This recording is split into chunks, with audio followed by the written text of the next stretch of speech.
And for those of you that want the scriptures, I did print all these out. I highly advise that you go home and read them. Isaiah 52. Behold, my servant shall act wisely. He shall be high and lifted up and shall be exalted. As many were astonished at you, his appearance was so marred beyond human semblance. Do you know what that means? No, ma'am. Jesus was beaten to a pulp, beyond recognition that he was a human. He was so swollen and bloody and bruised by the time that he even went to the cross that he was not recognizable as who he was standing there. His form beyond that of the children of mankind. I want to read the entire chapter of Isaiah 53 to you, okay? Who has believed our report, and to whom has the arm of the Lord been revealed? For he shall grow up before him as a tender plant, and as a root out of dry ground. He has no form or comeliness, and when we see him, there is no beauty that we should desire him. Jesus didn't come looking like, ooh, that's the king. He didn't come looking all attractive and amazing and draw you in by his appearance. That wasn't why he was coming. He is despised and rejected by men, a man of sorrows and acquainted with grief. He knows the grief that you go through. He knows it better than you do most of the time. And he wants to help you walk through that. We hid, as it were, our faces from him. He was despised, and we did not esteem him. Surely, he has borne our griefs and carried our sorrows, yet we esteemed him stricken, smitten by God, and afflicted. But he was wounded for our transgressions. Say, my stuff. My stuff. He was bruised for our iniquities. The chastisement of our peace was upon him, and by his stripes we are healed. All we like sheep have gone astray, and have turned everyone to his own way. And the Lord has laid on him the iniquity of us all.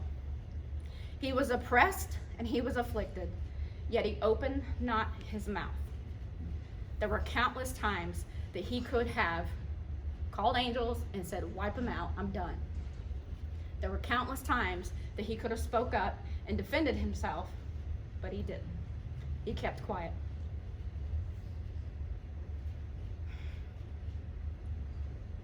He was taken from prison and from judgment. And who will declare his generation? For he was cut off from the land of the living. For the transgressions of my people he was stricken. And they made his grave with the wicked, but with the rich at his death. Because he had done no violence, nor was any deceit in his mouth. Yet it pleased the Lord to bruise him. He has put him to grief. When you make his soul an offering for sin, he shall see his seed. He shall prolong his days, and the pleasure of the Lord shall prosper in his hand. So, starting on Thursday, which is tomorrow, right? Tomorrow's Thursday? Yeah, okay. That was the last day that Jesus would be with his disciples. On the last day that he was with the disciples, they had what we call the Last Supper. It was the Passover meal. And while Jesus was sitting there with his disciples, they didn't realize this was it. And he was talking kind of weird to them. And he instituted communion. Everybody know what communion is? If you don't, raise your hand. Okay, communion is, you know, the little gross grape cups we drink? Okay, and the wafer? Okay. What that is every time that we take that, we are remembering the sacrifice that we're about to talk about. It is to remember his body, that's the bread that we break, that was broken for you. It is to remember the blood that flowed all the way down for you. Now, last week we talked about the blood and we had, ew, what is the blood? Why did you say the blood? That tells me we don't talk about it enough. Because the blood is why he did what he did. Because without the blood, there is no remission of sins. Without the blood, there is no sacrifice for you. Without the blood, there is no bridge for you to get to God. Because see, in the old days, they had a temple. And they had the outer courts and the inner courts. And then there was the inners that only the high priest could go into. because that's where God's presence was. There was a veil that separated us, regular folk, from God. But Jesus came to bust that all up. Okay? We're going to talk about that in a little bit. So on this last day, he's having the Last Supper with them. He washed the disciples' feet, which at first they were like, don't touch my feet. You're my king, you're my Lord. Why would you wash my feet? And he says, if I don't wash your feet, you don't have any part with me. Peter's like, okay, head to toe. Just wash all of me. Because Jesus was showing us that he was a servant leader. That's why he was here. Okay? He washed their feet. He told them that the greatest lesson that they need to remember is to love one another. That's how they will know that we are disciples, is that we love one another. Okay? He also revealed who would betray him. How many of you have a close group of friends that you hang out with? Like if you see one of you, there's all of you. Okay? So imagine you're hanging out with that group of friends, and one of them decides to sell you for 30 pieces of silver. Just because they decided they don't want to hang out with you anymore. They thought, you know what, I can make money. I'm just going to get rid of them. That you had walked with and talked with, you did life with, they knew what you were doing, they knew your heart, and they stabbed you in the back for money. That's what Judas did. Judas went to the priest, the religious leaders, and said, hey, yo, I'll give you Jesus if you give me some money. You know, what are you going to give me? And they paid for it. And if that's not rough enough, Judas showed everybody who Jesus was by kissing him on the cheek. How many of your betrayers have come that close? That those that would betray you have come that close to shake your hand, to hug your neck, and smile in your face, while secretly they were bringing you to the crowd that wanted to get rid of you. Okay? We end Friday, Thursday into Friday. Okay? It's like kind of going into the nighttime. The disciples have been traveling and doing their things, and they're probably all tired. How many of you like to stay up late? Not me. No. Okay? I'm Some of y'all are honest and you like to stay up late. Some of you are not. You're like me, and I go to bed at 9 o'clock. I go to bed at 9, maybe 9:30. True. So Jesus and the disciples, he takes them into the Garden of Gethsemane. The disciples are probably highly confused. They're like, okay, I'm exhausted. I just really want to sleep. But Jesus wants us to go pray. So Jesus leaves a few of them here and says, pray. Because we need to pray right now. And then he brings his core. How many of you remember me talking about that core close group that you need to keep with you? That is the ones that pushes you to Jesus. You remember that? Mm-hmm. The ones that you let closest are the ones that have the most impact and influence on you. And Jesus had that core. Peter, James, and John. And he brought them three closer and he said, pray. I need you to pray, because if you don't pray, you're going to be weak in your flesh and you're going to give in to temptation. So pray. And Jesus walks in a little farther by himself and falls on his face. And this is where we hear the story that Jesus is sitting there and he's like, Father, if it be your will, please let this cup pass from me. But nevertheless, not what I want, what you want. And he's praying, God, nothing is impossible with you. I know you can take this cup from me. But not what I want, what you want. And so he's praying in the garden and he comes out and Peter, James, and John are all asleep. And he said, could you not watch for 1 hour? Could you not just pray for just a little bit? Pray. And he goes back and he starts to pray again. God, if this cup can pass from me, my Father, let it pass. But nevertheless, not what I want, what you want. Because see, Jesus knew what he was fixing to walk through. He knew the physical pain, but he knew the spiritual pain of the separation he was about to experience, being separated from his Father. Because he was going to take on all the sin of the world at once for us to pay the price. he goes back and the disciples are asleep, and he said, guys, can you not watch for just an hour? Temptation is going to come, and you have to be ready. It's the same thing for us. Jesus is saying, can you not just watch? Can you not just pray? Because temptation is knocking at the door. And if you don't have that spirit, man, of yours prepared, you can fall into that temptation. He goes back. This time, depending on which version of the gospel you read, because all four of them are a little bit different. Luke tells us that he started praying. And he was praying. Great drops of sweat were falling. And then when he went into sweat, it says that it turned into blood. That is an actual physical condition called hematohidrosis. It is when your body is under so much physical stress that the capillaries in your sweat glands burst and you start to sweat blood instead of sweat. It's a real thing. It's very rare. I don't know about you. I have been under stress before, but I have never been under so much stress that I've sweated blood. Anybody in here? No. Okay. So here he is. He comes back again. And he looks at the disciples and he says, here they come. The crowd's coming. Let's get ready. So the crowd comes in, and they come in with clubs and swords and knives. They're all like, we're going to get Jesus. And Judas walks up. And Jesus, knowing what Judas had done, knowing what he had just done to him, do you think Jesus was mad at him? No. He said, do what you come to do. He didn't say, Judas, you're crap. He just said, do what you come to do. Judas kissed him on the cheek and walked away, and they grabbed him.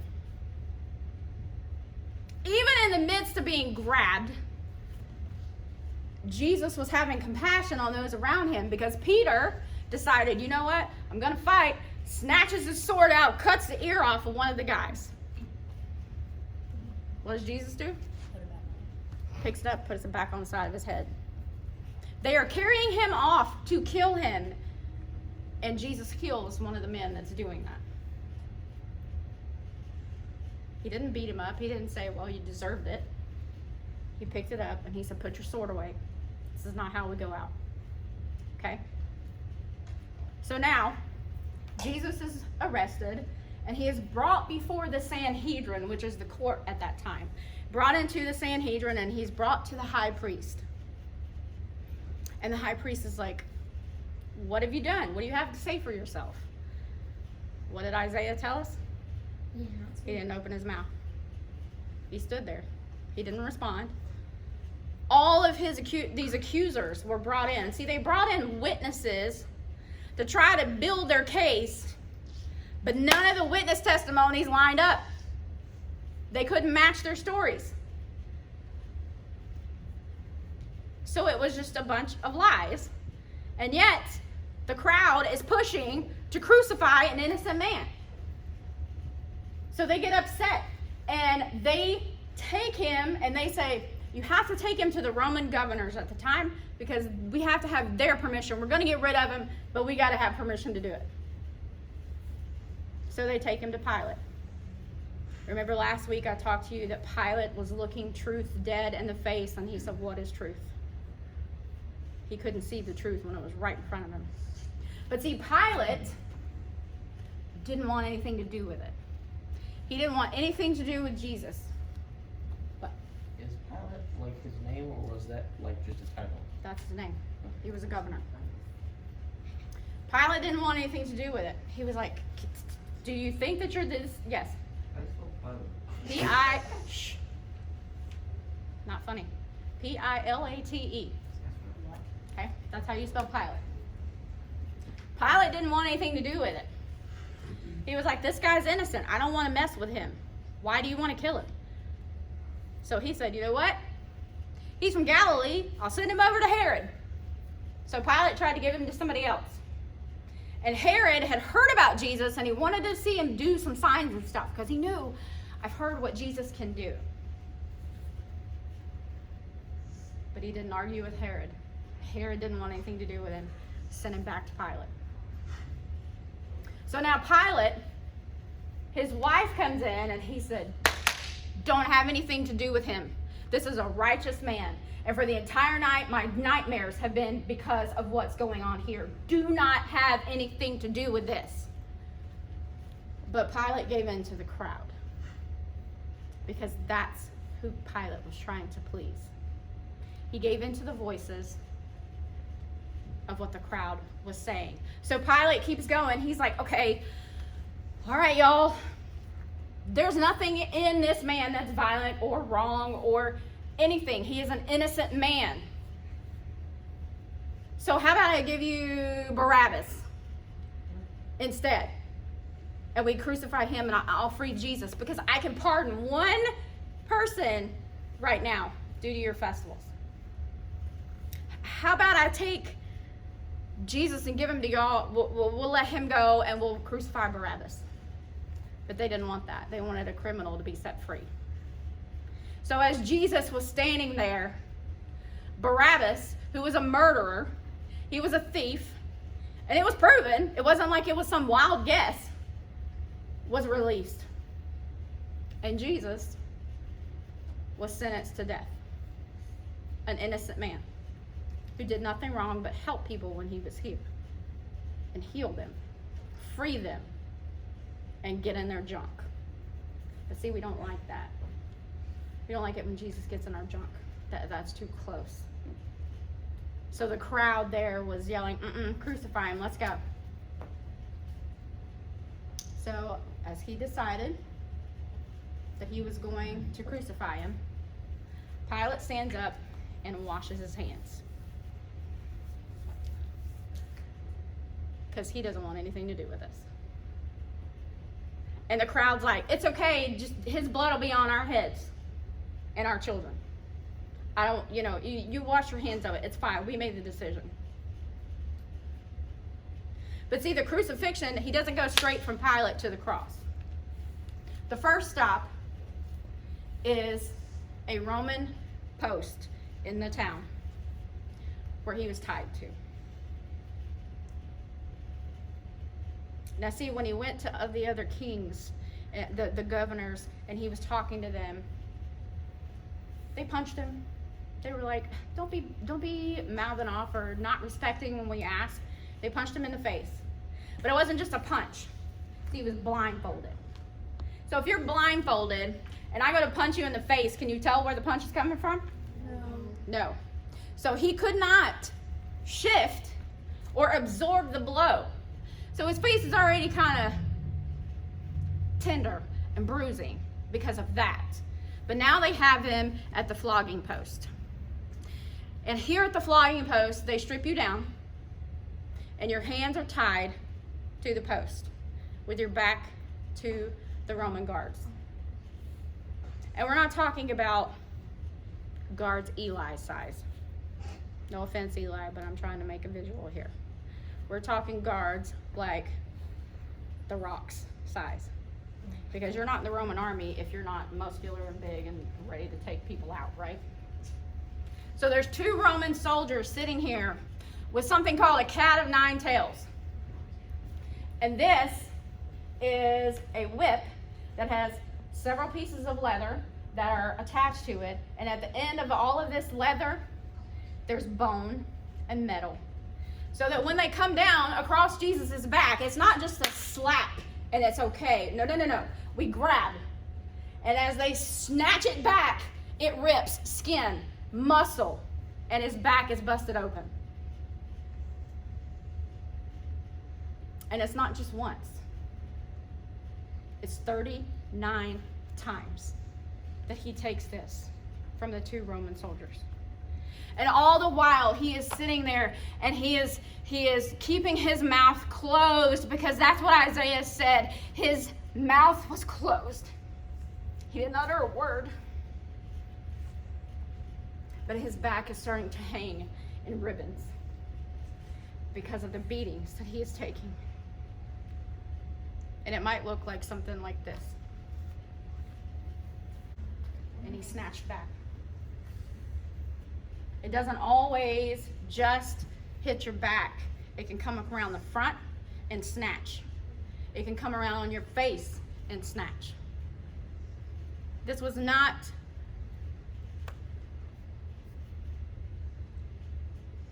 a calm experience. And every single one of those blows was for us, for me, for you.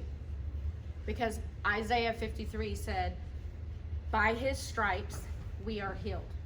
He was wounded for our transgressions, bruised for our iniquities. For our peace, that's what he was going through. So now, it's not enough that they've beaten him. Now they're going to mock him.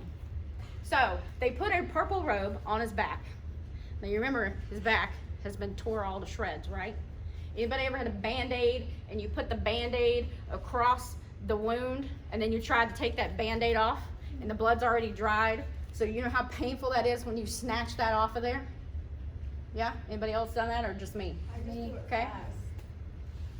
So imagine that that robe is now laying on all of those wounds. And to add insult to injury, because he is called the King of the Jews, they place a crown of thorns on top of his head. These were not thorns like our blackberry bushes and roses. These were thorns that were about yay big. So see, his face is already bruised and it's already a pain. But now this is placed on top of his head and pushed in. So now he's got those thorns all over his head.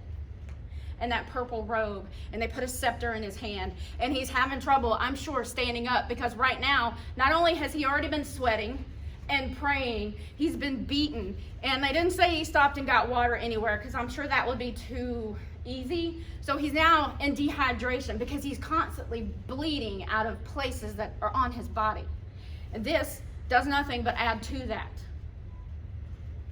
And they're mocking him and spitting in his face and calling him King of the Jews and bowing down in front of him.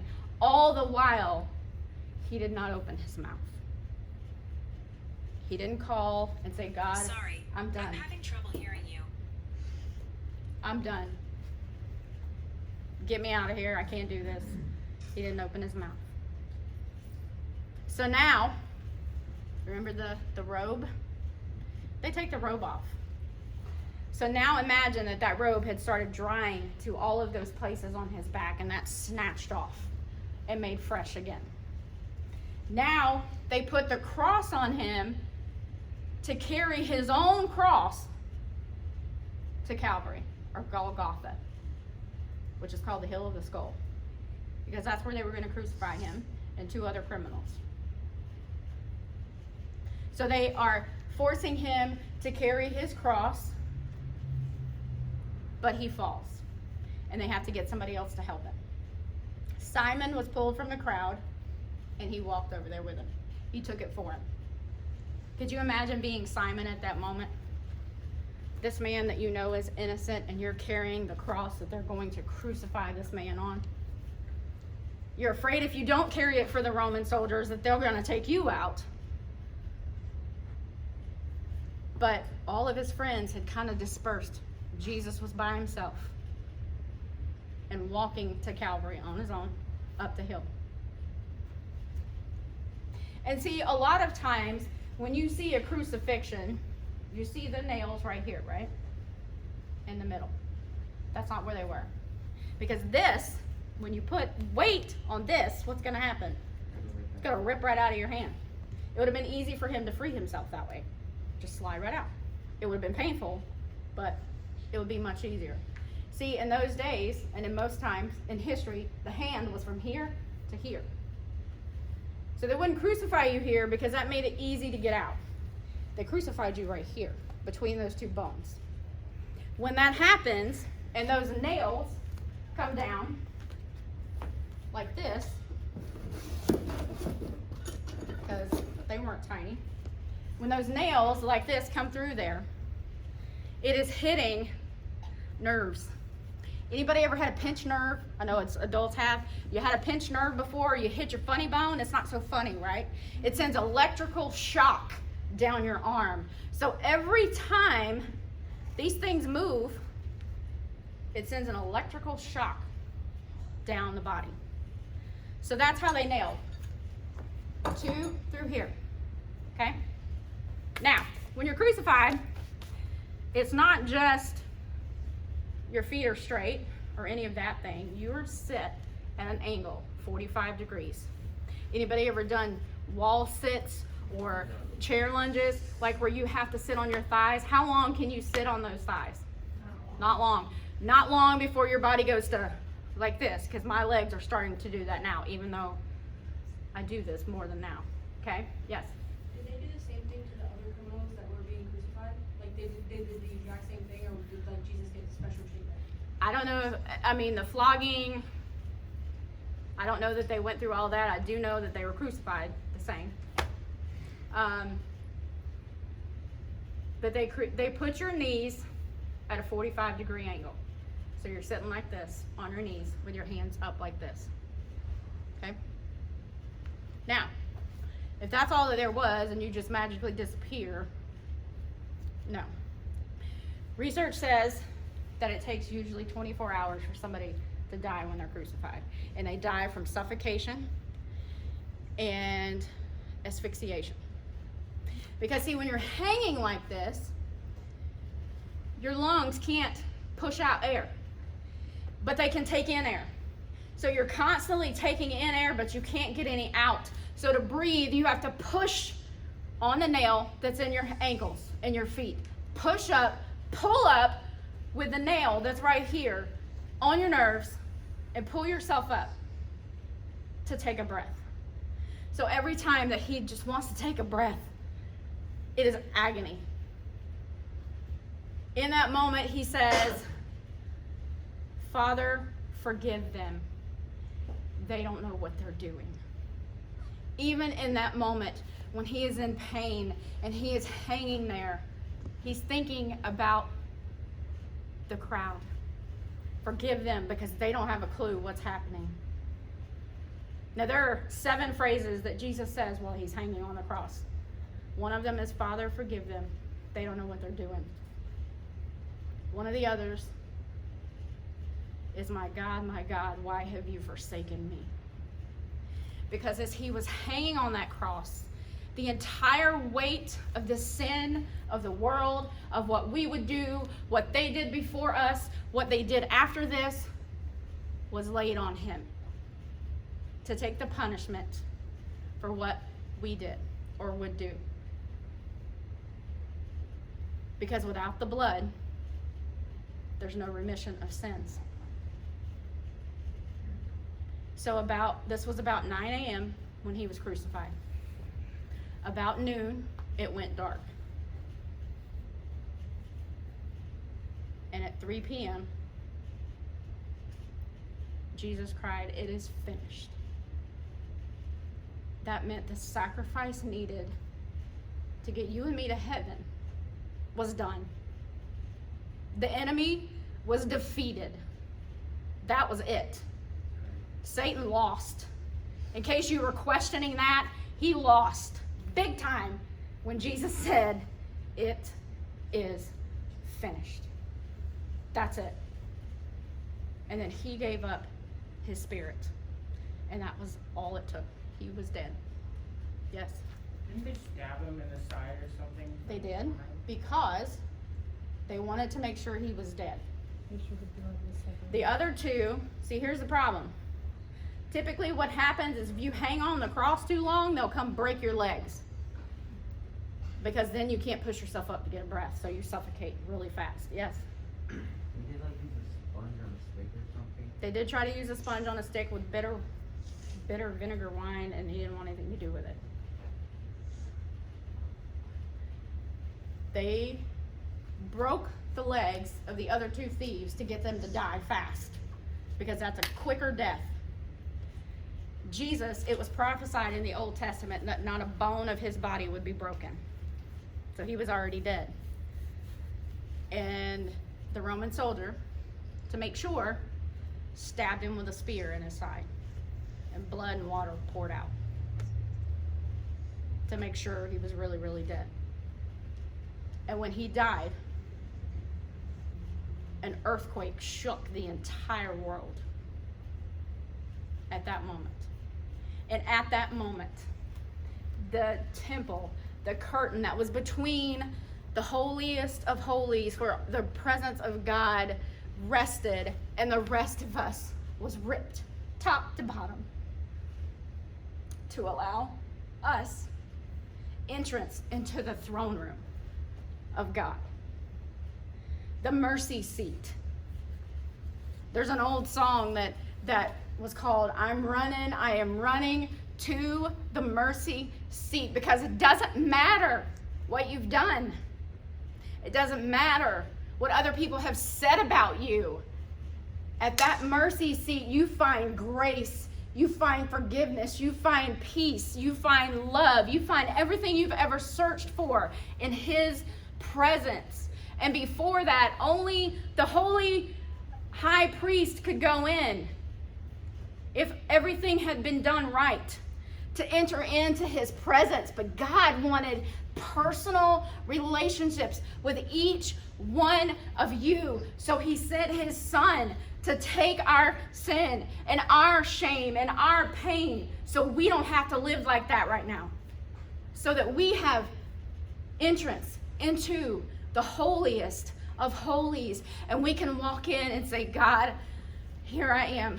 Have mercy on me. God, please forgive me. I am a sinner. Clean me out and up, and let your presence rest. See, we can have God in our bedroom. We can have an encounter with God driving down the road. We can have an encounter with God sitting in your classroom. You're not separated from his presence anymore when you call out to him.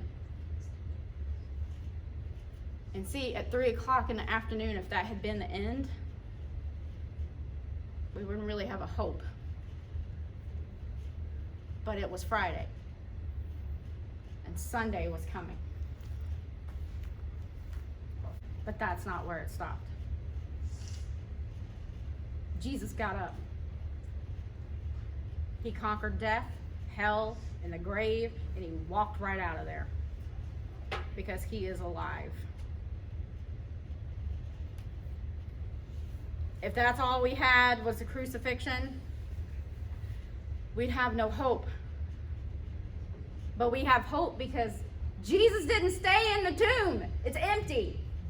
And if that doesn't excite you, please wake up. The reason that I do what I do, the reason that I am intense, the reason I get on your nerves is because of that sacrifice. Because too often we get lulled into being desensitized because we're like, oh yeah, Easter's coming, Jesus died for me, blah, blah. No. Don't ever blah, blah, blah it. That sacrifice was so that you, in 2021, can make a decision. Am I going to accept Christ? Am I going to follow him? Or am I going to just walk away? Those stripes were for you. Every drop of blood that hit the ground was for you. For the times that you think that you're worthless, for the times that you don't have that trusted father or mother in your life, for those times that you think there's nothing that you can do, that nobody loves you, that's what those drops of blood were for. John chapter 3, verse 16 and 17. For God so loved the world that he gave his only begotten Son, that whosoever, say that's me, believes in him should not perish, but have everlasting life. For God did not send his Son into the world to condemn the world, but that the world through him might be saved. Everybody bow your heads and close your eyes. When you go through Easter this weekend, as Good Friday pops up day after tomorrow, I don't want you to fall into that sense of, oh, it's Easter, it's Good Friday, yay. I want these images to be in your mind. of what Jesus did for you, because he did it because he loves you. He loves you so much that was the type of sacrifice he was willing to go through just so you could have a place with him in heaven, because he wants you. He wants you to know that he loves you and that he cares about every single minute detail that goes on in your life. Whether it's the fact that I don't think anybody pays attention or even knows I'm alive, or it is the fact that how can anybody love me? I have a dark past, or anything that might be going through your mind. Shut that out. Tell the enemy to take a hike, because Jesus loves you, and he did this so that we have that entrance into his presence. It didn't stop with Friday. Sunday came. The angel rolled the stone away. Jesus walked out of there and went into town, and people saw him alive. They saw the scars where the nails were. And it was for you.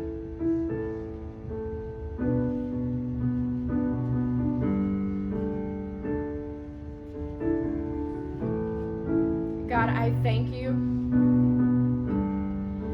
that you sent Jesus to do that for me. That it wasn't just a small thing, but God, that he went through every single thing because he saw me. He saw all of us needing a Savior. I thank you that you do not lie, that the word you spoke does not come back void and empty, but that Jesus fulfilled everything that you said he would do. If there's anybody in here that does not have that personal relationship with Christ, you can have that. It's not some far off, distant relationship that you don't get to be a part of. That's the good news. Everybody gets to be a part, because he says he died for the whole world, not just for a certain few people. If that's you, if you say, you know what, Pastor Jen, I don't have that relationship. I want to be saved. I don't want to walk out of here the same way. We're going to pray in just a few minutes, and you can repeat the prayer. But I challenge you not to stop there. If you choose today that you want Christ into your heart, you say that prayer, you believe it, you mean it, tell somebody. That's your next step. Say, hey, you know what? I accepted Jesus as my Savior. Don't stop with just praying and saying the prayer and walking out and then don't tell anybody. If that's you, if you say, I need that relationship, you can repeat after me. Dear Jesus, thank you for the sacrifice. Thank you that you love me. Come into my life. Clean me up. Forgive me of my sins. Help me to live for you. Help me to follow your voice. I love you, and thank you for loving me. In Jesus' name, amen.